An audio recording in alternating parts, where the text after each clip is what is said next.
Hello friends, Ben Ochart here. Thank you so much for tuning in. Today I have the final installment of the Seahorse Aquariums from Ireland series. We've seen the beautiful freshwater and general shop in the first installment. We saw their incredible saltwater in the second installment, and we looked at their aquarium showroom in the third installment. And in today's installment, the fourth installment, we're going to go behind the scenes and see things that the public usually does not have access to. So let's go ahead and dive into the non-public area of Seahorse Aquariums in Dublin, Ireland. So I'm here with Glenn. He's giving me a tour, a behind-the-scenes tour. And our first stop here is to look at some of the phytoplankton that they use, and just healthy and nutritious and a source of food for certain kinds of fish in particular. Really need this, and helps, as you said, to fatten them up. It's to feed the zooplankton, which will then feed the zooplankton. Okay, exactly. So we're going down the chain a little bit. Exactly. So it's like if you're keeping lizards, you feed your crickets lots of vegetables, so that fattens up the belly, which then you can feed on to the lizards. So same idea, except we're feeding up the zooplankton to make our fish nice and healthy. Nice. And this water here is water that's been, the water in these large tubs that you see here is the result of a research project that has shown that the water coming up in the west of Ireland, a very particular place in West Ireland, has some of the best water for salt water, and has something to do with manganese and other concepts that are beyond me. But people can come in and actually acquire this water and use it in their tanks. And there was a particular kind of coral that he mentioned, Goniapora. The Goniapora that seemed to die off for a lot of folks, but yet were thriving in an aquarium system in Germany. And after much research, it was manganese that was discovered, and this water here that is in these vats. And apparently you have a lot more of this water here, right? Yes. So it's not just this. 60,000 liters extra. 60,000 extra liters of this particular kind of water brought in from the coast, from the west coast of Ireland. And I'll just think of it as, we'll just call it magic water for now.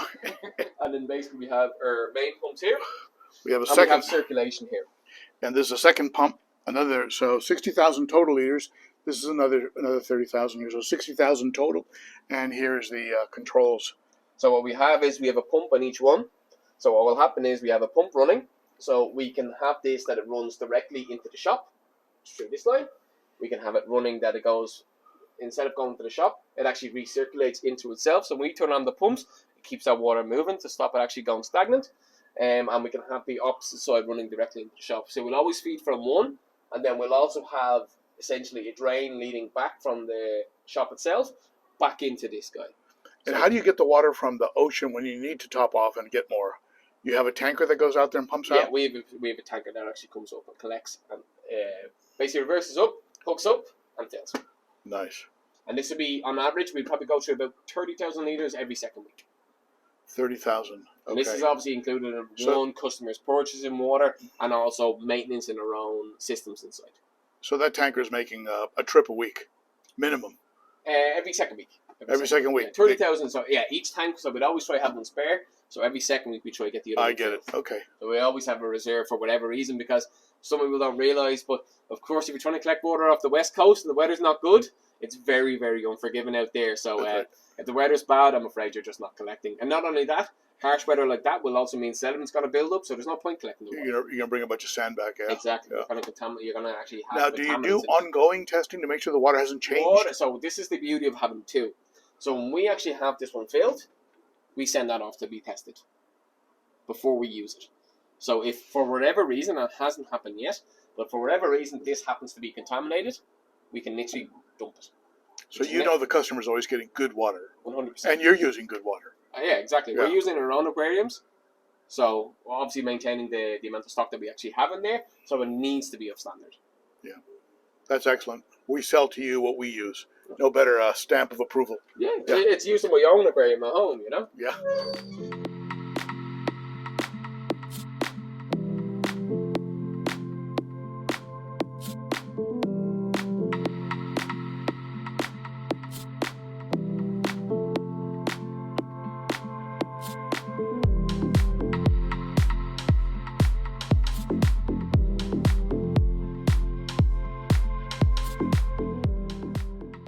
feed axolotls. This is where we store them.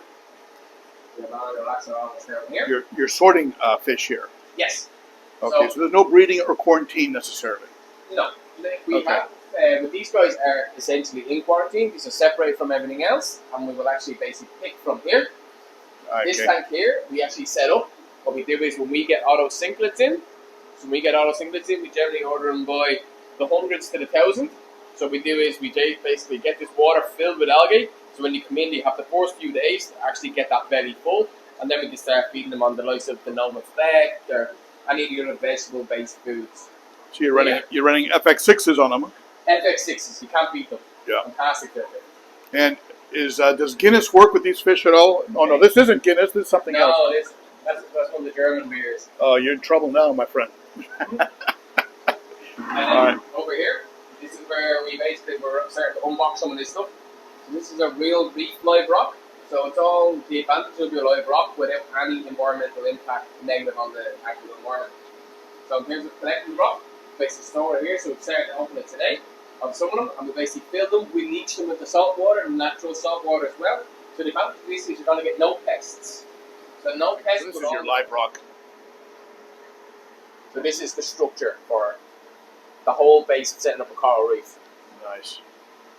Live rock. Okay. So you put inverts under quarantine in these tanks. Yep. So here we have peppermint shrimp. We'll come over to this side where we have our tuxedo urchins. We have some tiger cowrie. So are these inverts, can they transfer disease over to fish? No. Okay. No. So you just want to make sure you put a healthy invert in there. This is more to stop them preventing bacterial infection between each other, and also for feeding purposes. So when a lot of stock is coming in, as you can imagine, you potentially haven't had food for a couple of days because they've been in bags, they've been transported for a day or two. Usually they're purged for a day or two before they actually transport them. So when you come in here, our main objective is to make sure that they're actually eaten and eaten well before we move them on to any customer. Makes sense. And again, in here we have a couple of little hidden gems. So we have our serpent starfish. So these guys are fantastic cleanup crew as well. Beautiful. Great little creatures and really, really underrated. You'd be surprised how much work we actually get done. We just keep him there so he doesn't get out and annoy my other guys.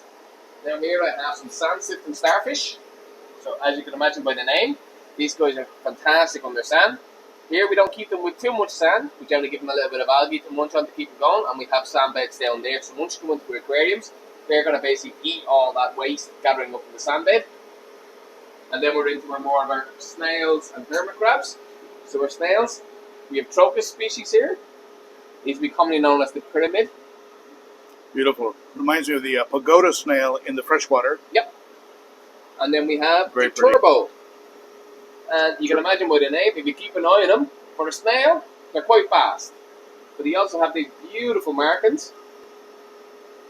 Kind of purple and white lines. Very pretty. Like a Very, race. very nice. They're a racing snail. Yeah, turbo snails. They're Turbo fantastically big. snails. And then on the next side, we have a couple of hermit crabs. So obviously, crabs live in their shells. So we always give a few spare shells to avoid any competition between them. And then on the far side, we have some shrimp over here. We'll have a much better view of the variation of shrimp we actually have up on this. We have our boxing shrimp. See him? There we go. Oh, he's a Beautiful. big guy. Beautiful, yeah. Banded boxing shrimp. There's a couple of guys there. We have our nice fire shrimp. We'll move them here. You have a better view. And the colours on this guy, I mean, absolutely outstanding. Beautiful little shrimp, quite shy. Where is he? He's in that corner there. Oh, there he is. There he is. See them red white bands on him? Pretty shrimp. So he's a Randilli pistol. So these guys have symbiotic relationships with certain gobies. So they live with gobies within the cave. And basically the gobies is lookout. So when the goby flinches, he lets this guy know what's going on outside. Oh, that's So, yeah. crazy. Oh, they're incredible. I can show you even downstairs. So Glenn, on these Lake Malawi fish, I know we have individual filtration with each of these vertical sections. Each one has its own So subsystem. each one is isolated. Once you see the silver bar, it's a separate system. And you have UV on each system. Under each bay, they're all subsystems. You can see from under here. They're all subsystems with filter socks, through sponges, through filter media, and every single system has a UV, which is just up on the underside, and the bulbs get changed every 6 months. Excellent. Every UV should. Bar Mass Electronics, which is every year. And one question I had is, do you do anything unique for the buffering? Because, yes. For example, with your Lake For Malawi, example, Lake Malawi and Lake Tanganyika, yeah. we generally keep the KH and GH quite high. So on these guys, we generally keep KH of at least 8. And the Tanganyikans, we try to go up as high as 10. And GH up even up as high as 20 on these guys. And how are you doing that? Are you doing it we actually with use additives? Yes, exactly. We have our own buffer. So, for example, one of the products we use would be Aquador.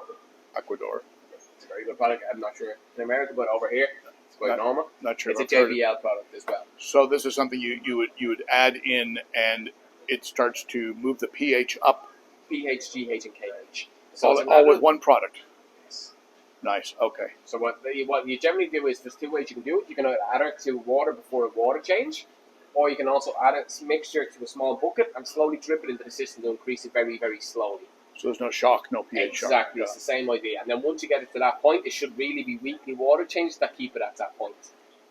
Other things, for example, with Malawi's and Tanganyika, we'll be using coral sand, using actual ocean rock, something that's going to naturally buffer.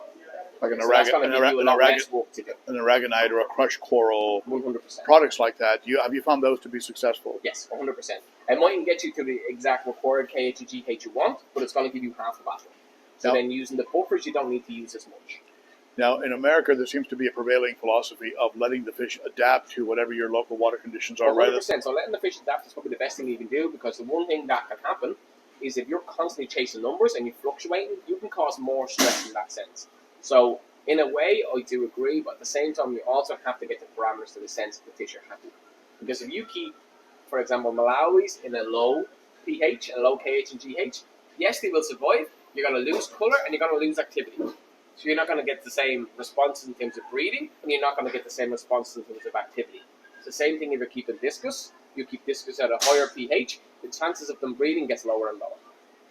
So in terms of actual success with the fish, I would definitely encourage trying to match the parameters, but also this is why I encourage people to test the water and maybe try to suit the water to what they're keeping, rather than trying to suit the fish to what water they have.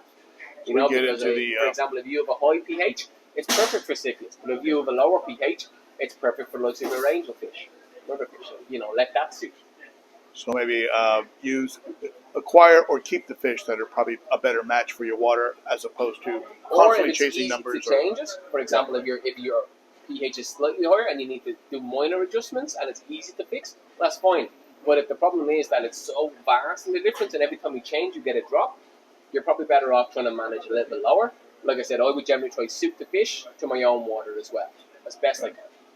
You get that concept of survival versus thriving. So your fish will survive, but will they? Say to people, the very basics of fish keeping, forget about the term fish keeping. They're keeping water. It's water chemistry. You keep the water right, the fish will do well.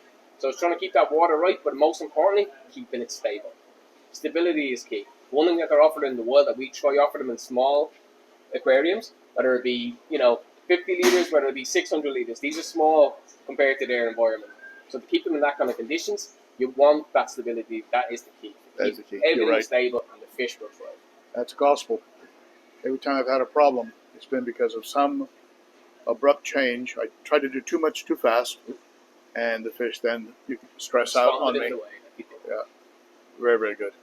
Excellent. Well, I love the way you're keeping these fish, the UV and the independent filtration systems. None of that, again, simple things that we do, and it is pretty much a basics, and I would imagine most shops do it, where I'm not too sure.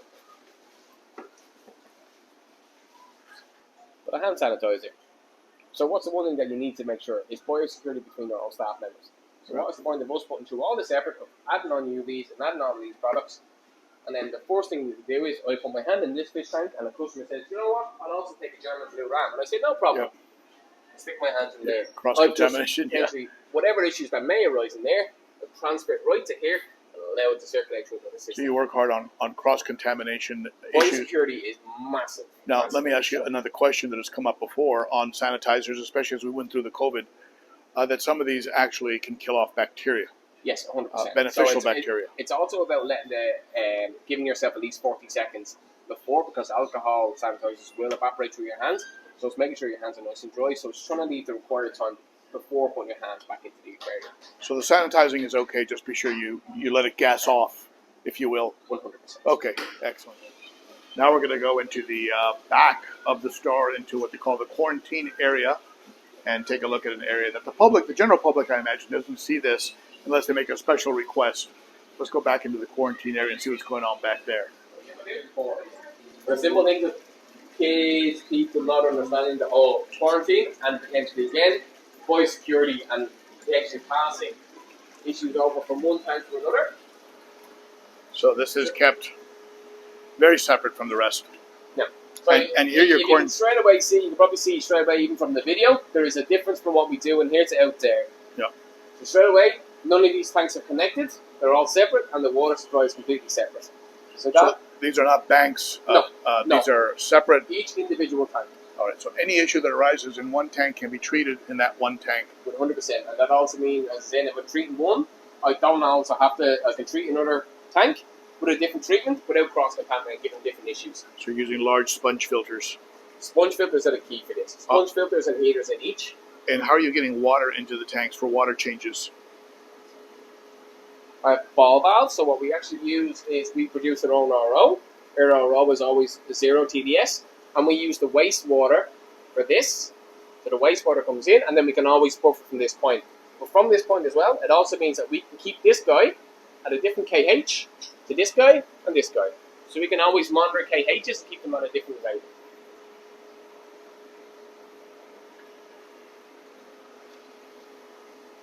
Excellent. Yeah. And So you got some fire mouths down here. Fire mouths under quarantine. Now, how long will you keep a fish under quarantine? So it's one of these things. People commonly ask me, how long do you keep a fish in quarantine? And my answer, without being too clever, is always, how long is a piece of string? So the fish is in quarantine until the staff member, such as myself, is happy with them to come out of quarantine. When I'm happy that they're feeding, they're doing well, and I think they're good for sale, well, then we move them out of quarantine. Normally, this can take anywhere between 1 and 2 weeks. I've had fish in quarantine for up to 5-6 weeks if I'm not happy with them.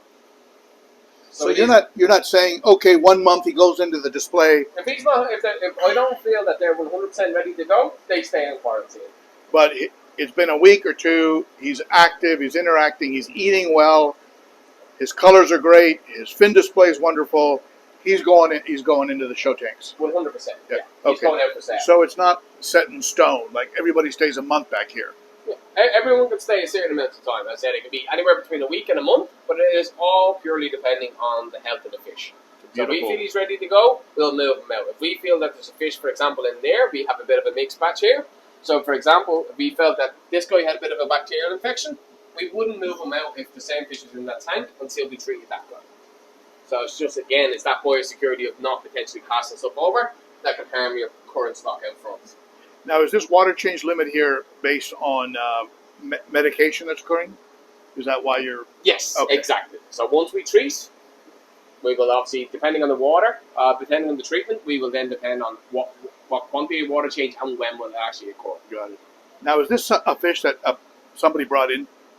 Yes, that's another thing we obviously do quite commonly here. That's people will bring in fish that, for whatever reason, they can't home, whether it be a leaking tank, that fish got too big, too aggressive, or sometimes people are just moving out. Yeah. That's a beautiful electric blue. Yeah, so also a lot of the fish, that like the larger fish like that, we also have a lot of tanks that we run in hospitals, so we would donate a lot of the kind of larger fish to these type of tanks as well. We'll actually get the enjoyment out of it. You got some beautiful green tears down here. Yeah.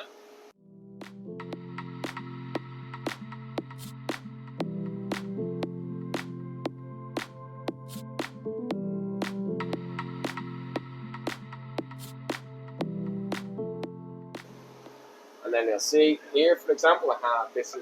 I haven't seen these Oscars before. These are called black velvets. Yeah, really good. Very good. Very pretty. And they're strictly black and white. Very nice. The big emperor angel. Beautiful.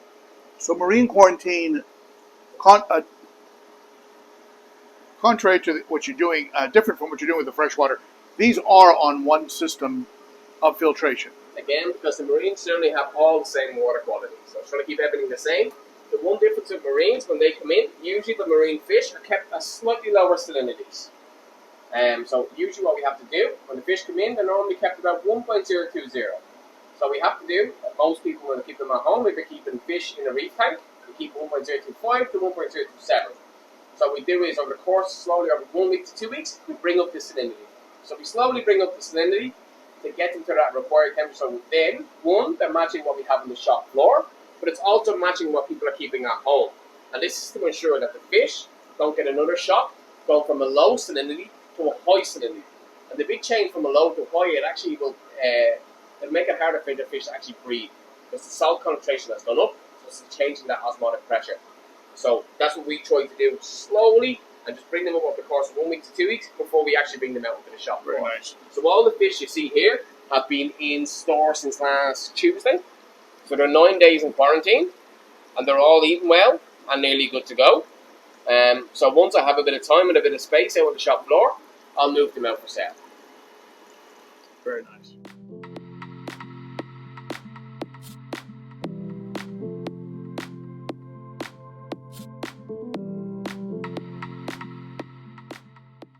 Now we're going into the top secret underbelly. Yeah. So here we have John again, not doing any work. On my lunch. Hey, John. We always pick on you. What are you doing this afternoon? I'm picking on John. What are you doing? Now, are you making tanks here, custom tanks? This is where we build the custom tanks, and this is the man that does all the hard work. Well, this is the man that stands in here. Extremely handsome. So you're making these tanks from scratch. Very, very nice. Are you cutting the glass? No. So you don't get the big sheets in. So you get the pieces already cut. Yeah. So we place our orders. This is very nice. If you're talking, and then I have all your sockets in your extractor. Your sump then goes in here. So this area here is for all the electronics. It's all the electrics and electronics. And it's totally sealed and dry. And all the yacht varnish on it as well. And then on this side you'd have your sump. Sump will go in there. Will there be a floor put on that? Oh, there is, yeah. Okay, so a floor goes on that. And you have an aluminum frame, so it looks to the outside, to the viewer, like you have a wood stand. But what you have is a wood stand with an aluminum skeleton. And that aluminum is never going to warp or rust or... So you can replace the outside panels. You can replace your panels, even if you want to redecorate, you can replace the panels to change. Different colors. Exactly colors. Exactly. But the stand itself, that's forever. That's forever. Yeah. All right. And like Glenn was saying, your aquarium may need replacement at some point, but your stand is... Well, you have a lifespan of silicone. Yeah. But the lifespan of aluminium doesn't exist. That's right. So the tank will, on average, 10 years before you need a reseal, maybe. No, you should get longer. Maybe longer. The trick with a tank is if you don't keep draining it and filling it. You don't Well, yeah. Anywhere between about 15 and 20 years of life silicone. Yeah. If it's full all the time, you should get 15, 20 years. Well, that's the African cichlid keepers, because they overstock to spread aggression. And also They're constantly doing the 50-60% water change, so they probably get like 5 years out of it. Because what's happening is the silicone is expanding. Exactly. Interesting. Well, this is a beautiful tank here. Someone's going to be very happy. Yeah, that's the tank for that. That's that right there. This is the tank for this stand here. So when he actually What are we looking at? places That's 500 sump gallons in as well. at least. Yeah, when he places the sump in as well, the This is sump will be siliconed in as well, so there'll be no potential spillage from the sump damaging any of the cabinet work at all. Interesting. So the sump area will be sealed, and so it can't Sealed, damage the floor or the cabinet. Exactly, and then all of your cabling is going to be all run through the back and into here. So all your power is going to be here, completely separate to anything with water. So this is going to be completely dry. So there's no potential, damage to electrics from spillages or evaporation or anything like that. An adjustable feet for leveling. Adjustable feet, So and you're not- extraction fans throughout. So we have extraction fans in both. The extraction fans are used mainly in the marine, and that's to actually eliminate the CO2, to pull the CO2 and put extra oxygen in, which will also help balance your pH. Interesting. So there are fans built. This is quite a setup. Very, very nice. Someone's going to be very, very happy. All right. Nobody gets the bill. But like I said, your prices compared to U.S. prices seem very reasonable. This is the sun for it here. Assuming that the dollar is trading at about €1 right now. This is the sump. Very nice. You'll have your roller mat in there. So he's going with the roller mat. Roller mat, yeah. Then he's going to have his refugium here. So that's where we grow our, that's our algae bed. An algae bed there. So naturally reducing your nitrates or phosphates. That passes through here, and then you have your skimmers and reactors. Heaters, and into your return pump section. You can't have one very powerful pump for this kind of system. Then you have your RO top up in here. Nice. Beautiful. Excellent. I really appreciate you showing me this. Love working with craftsmen. Where they are. Artists. No, there's a lot of artistic and aesthetics in here. That's the next thing we'll wear on that tank. Yeah, I see it. Beautiful. Yeah, I'm actually doing a DIY sump right now. Jimmy, thank you for letting me invade your workshop. No problem. Anytime. All right. People in the States are going to love seeing it. I'll send you the bill. Okay, bye-bye. Everything else. Tank moves, you name it, when it comes to fish, we do it. So we would have 4 vans that pretty much be on the road every day. It's 5 days a week. We have vans for these vans. 4 these vans. Wow. All over Ireland. So we would have regular maintenance schedules, and so we'd have customers that would do it either every bi-weekly, every week, or most time monthly maintenance. We would actually go out and maintain, test, and look after their aquariums. So it's not just for delivering aquariums. You're actually going around and maintaining. I have an office. I've got a 500-liter tank, and you're coming by, and you're whether it's a monthly basis, some every second week, some people every week. Really depends, but we have 4 of these vans, and they're pretty much out 5 days a week between them. With a lad that could have anywhere between 5 and 8 jobs. Whether it's one job, it could be a large install, and it can be anywhere. We've done them in Cork, Donegal. We've even been asked to do some jobs over in the likes of Spain and Germany and stuff like that, which haven't come to fruition just yet. And this is the water from the West Coast. It's called Atlantic Pure. It's the good stuff. Very nice. The good stuff. So if you see these on the road, you'll know what they're about. A big thank you and shout out to all the wonderful people here at Seahorse for allowing me to come in and spend time in their shop and taking me in the back and showing me the areas that are normally not open to the public. If you're in the area, here's their hours and also their telephone number if you want to contact them. Quite frankly, I would say the shop is comparable, if not superior, to anything that I've seen in the States. So that was Seahorse Aquarium. What did you think of that? That's amazing. I thought it was just amazing. The owner of the place is a marine biologist committed to really helping seahorse and the marine community and really making things sustainable, and probably one of the best selections of both fresh and saltwater I've ever seen. So I'm just very happy I made the trip out here to Seahorse Aquarium, and definitely share your comments below. If you're in Ireland, if you're in Dublin and have been to this shop, certainly comment below, and definitely if you are around these parts, give them a visit, because the people were simply amazing, very accommodating. They gave me a coffee and cookies and spent some time showing me all around, as you saw in the video. So just a big thumbs up and a 10 out of 10 for Seahorse Aquarium. Just simply an amazing shop, and certainly if I lived here, it would be my go-to. So thank you, my friends.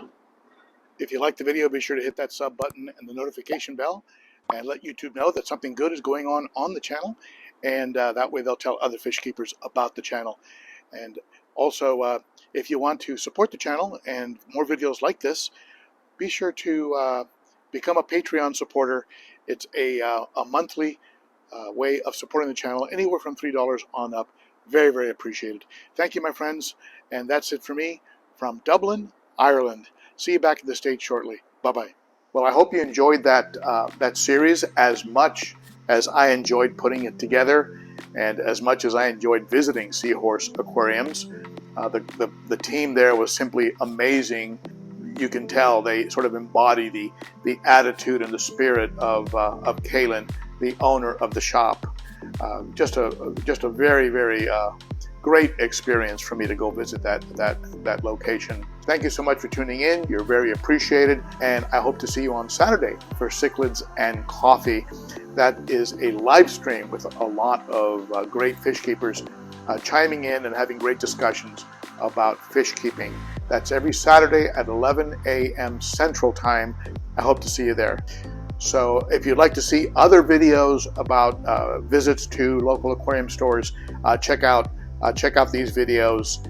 And if you would like some tips on how to take better care of aquariums just in general, check out these videos. All right, I have lots of playlists. They're all available to you.